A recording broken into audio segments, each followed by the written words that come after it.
మా ఇంటి మహాలక్ష్మి వేసిన మీద రాజీ. మా ఇంటి బంగారంలో సమంత, మా ఇంట్లో బంగారం రాజీ ఇద్దరు ఒకటే. ఫ్యామిలీ కోసం పోరాటం.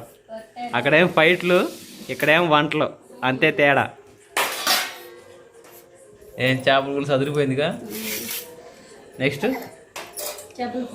ఫిష్ ఫ్రై కేక. పిల్లలైతే ప్రశాంతంగా తింటా ఉన్నారు. పిల్లలే సొంతంగా తింటున్నారు. ముళ్ళు తక్కువ కదా ఉండేది, చూసుకొని తింటా ఉన్నారు. నిదానం తినండి నాన్న.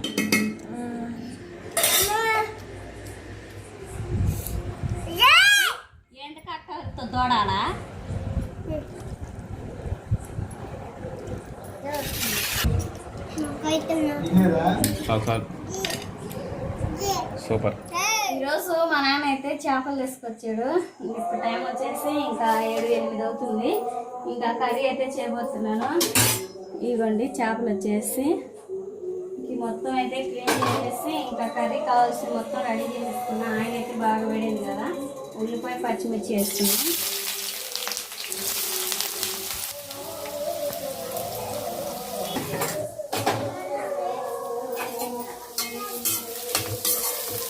ఉల్లిపాయ పచ్చిమిర్చి అనేది బాగా ఫ్రైంత వరకు ఫ్రై చేసేసుకున్నాం. ఈలోపు చేప ముక్కలకి మ్యారినేట్ చేసేసుకున్నాం. వచ్చేసి సగం ఫ్రై తీద్దాం.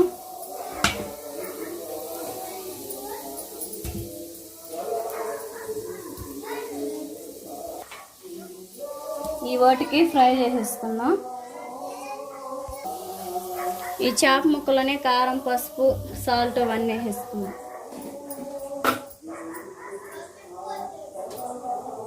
మ్యారినేట్ చేసుకోవడానికి కారం, టేస్ట్కి సరిపడా సాల్ట్, కొంచెం అల్లం వెల్లుల్లి పేస్ట్ వేసుకున్నాం. కొంచెం ఆయిల్ వేసుకొని మొత్తం అయితే కలిపేసుకోవాలి.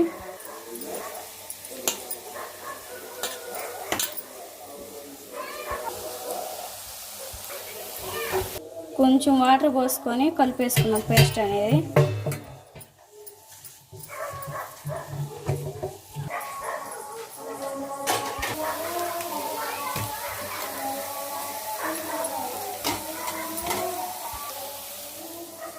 మా ఊరు చెరువులు అయితే చేపలు అయితే అయిపోయినాయి పట్టడం. ఇంకా చెరువులో కూడా చేపలు లేవు. మా నాన్న అయితే ఇంకా చిన్న పని మీద అటు కార్మించి వెళ్తే కార్మించి చెరువులో పడుతుంటే తీసుకొని వచ్చాడు. ఇంకా పిల్లలు తింటారులే అని చెప్పేసి ఈ పెద్ద రాకెట్ చేపలు అనమాట. వీటిలో ఉండేది ముళ్ళు తక్కువ, ఒకే ముళ్ళు ఉండిద్ది. ఇంకా అందుకు చిన్నపిల్లలు ఉన్నారు కదా ముగ్గురు అని చెప్పేసి తీసుకొని వచ్చాడు. ఈ విధంగా అయితే సగం ఫ్రై, సగం కర్రీ అయితే చేస్తా ఉన్నాను. పులుసు చేసి మా తమ్ముడికి, మా మరదలకు కూడా ఫోన్ చేస్తే వాళ్ళు కూడా వచ్చి ఒక ముద్దు తిని వెళ్తారు. త్వరగా అయితే చేసేద్దాం.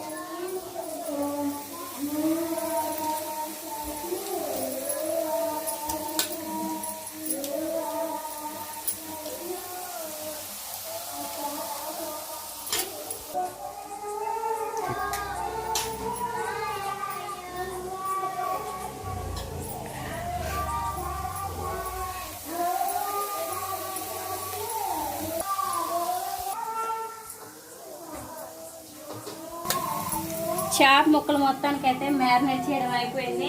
ఈలోపు మనకి ఇంకా ఉల్లిపాయ పచ్చిమిర్చి కూడా బాగా వేగినాయి కదా. ఉల్లిపాయ పచ్చిమిర్చి అయితే మనకు బాగా వేగినాయి కదా. టమాటాలు కూడా వేసేసుకున్నాం. అల్లం వెల్లుల్లి పేస్ట్ వేసుకోవాలి. ముందైతే అల్లం వెల్లుల్లి పేస్ట్ అయితే పచ్చి వాసన అంతవరకు బాగా ఫ్రై చేసేసుకున్నాం. ఈలోపు టమాటాలు కూడా వేసేసుకొని బాగా కూడా మిక్స్ చేసుకోవాలి. కిందలోనే కారం, పసుపు, సాల్ట్ వేసుకున్నాం. కారం మనం చేప ముక్కల్లోకి ఎక్కువ వేస్తాం కాబట్టి కొంచెం లైట్గా వేసుకున్నాం, లేకపోతే పిల్లలు తినరు.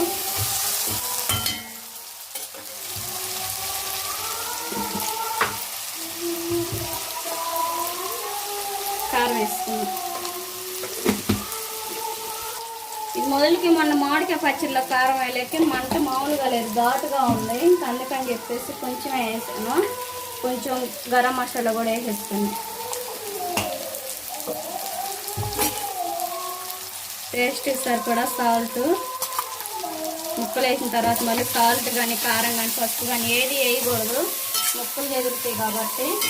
మొత్తం ఒకసారిగా కలిపేసుకొని చింతపులుసు పోసేసుకోవాలి. టమాటాలు బాగా ఉడికేసిన తర్వాత ఈలోపు మూత పెట్టేసుకొని ఉడకనిచ్చేసుకున్నాం టమాటాలు.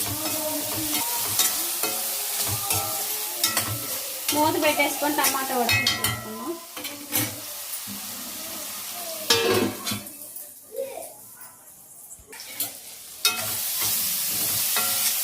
మధ్యలో కలిపేసుకోవాలి, ఎందుకంటే అడుగంటకుంటే మనకు అంత టేస్ట్ అనేది ఉండదు.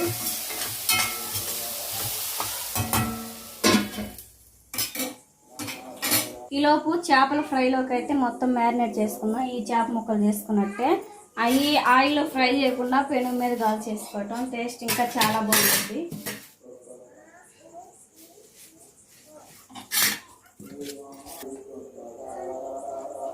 కారం, లైట్గా పసుపు, కొంచెం గరం మసాలా, టేస్ట్కి సరిపడా సాల్ట్, కొంచెం అల్లం వెల్లుల్లి పేస్ట్ కూడా వేసుకున్నాం. లైట్గా కొంచెం ఆయిల్ వేసుకున్నాం. కొంచెం వాటర్ పోసుకొని పేస్ట్ మొత్తం బాగా కలిపేసుకోవాలి.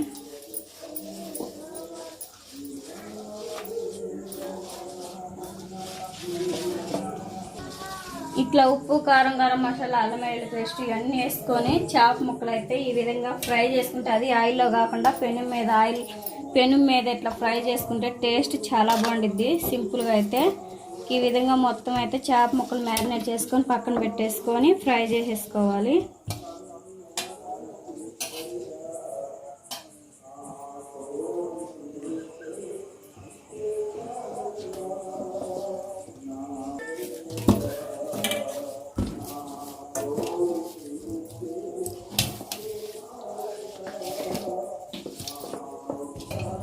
చేప ముక్కలు మొత్తం అయితే ఫ్రైకి మ్యారినేట్ చేసుకున్నాం కదా, ఈ పక్కన పెట్టేసుకొని చేపల పులుసు ప్రాసెస్ అయితే చూద్దాం. మరి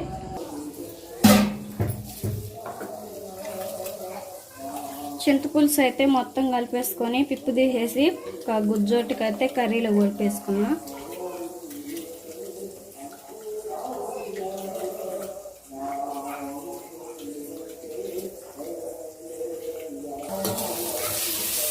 టమాటా, ఉల్లిపాయ, పచ్చిమిర్చి మనకైతే బాగా వేగినాయి కదా, చింతపులుసు పోసేసుకున్నాం.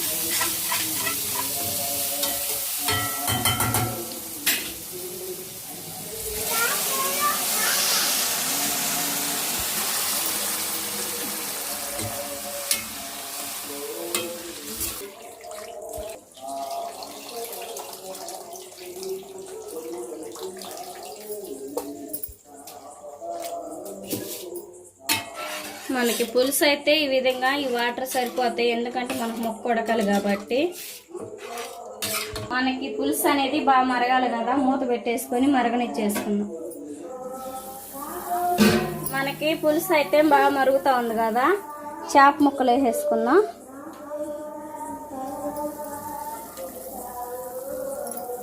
ఒక విధంగా పులుసులో చేప ముక్కలు మొత్తం వేసుకొని ఒక పక్క ఫ్రై కూడా చేసేద్దాం.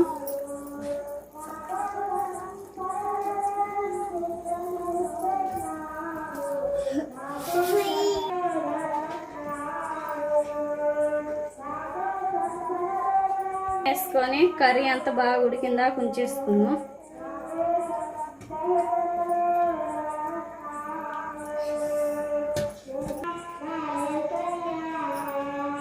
చేప ముక్కలు వేస్తాంగానే ఒకసారిగా కలిదిప్పేసుకోవాలి, ఎందుకంటే మళ్ళీ సగం పాటు ఉడికిన తర్వాత కలిదిప్పుకోలేము కాబట్టి మొత్తం బాగా పులుసులో మునిగేంత వరకు కలిదిప్పేసుకొని మూత పెట్టేసుకోవాలి. మూత పెట్టేసుకొని ఒక 2 నిమిషాల తర్వాత చూస్తే మన కర్రీ అనేది బాగా ఉడికేసిద్ది.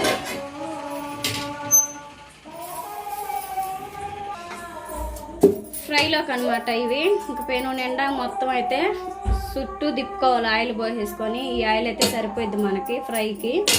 చేప ముక్క మొత్తం ఫ్రై చేసుకోవచ్చు ఇంకా ఆయిల్తోనే.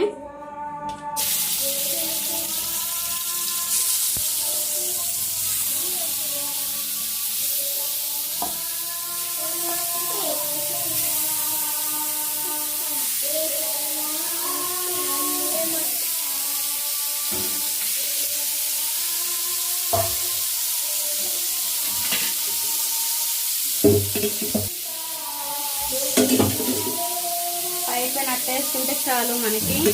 మూత పెట్టేసుకొని బాగా మగ్గనిచ్చేసుకొని ఫ్రై చేసేసుకోవాలి. ఇట్లా వేస్తాం.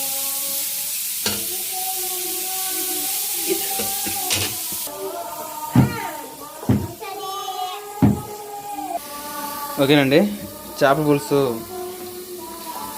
ఎంతవరకు వచ్చిందో చూద్దాం.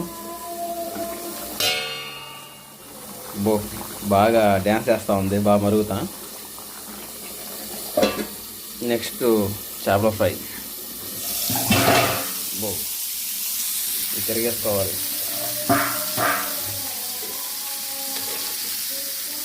బెండి అని ఏందో మరి.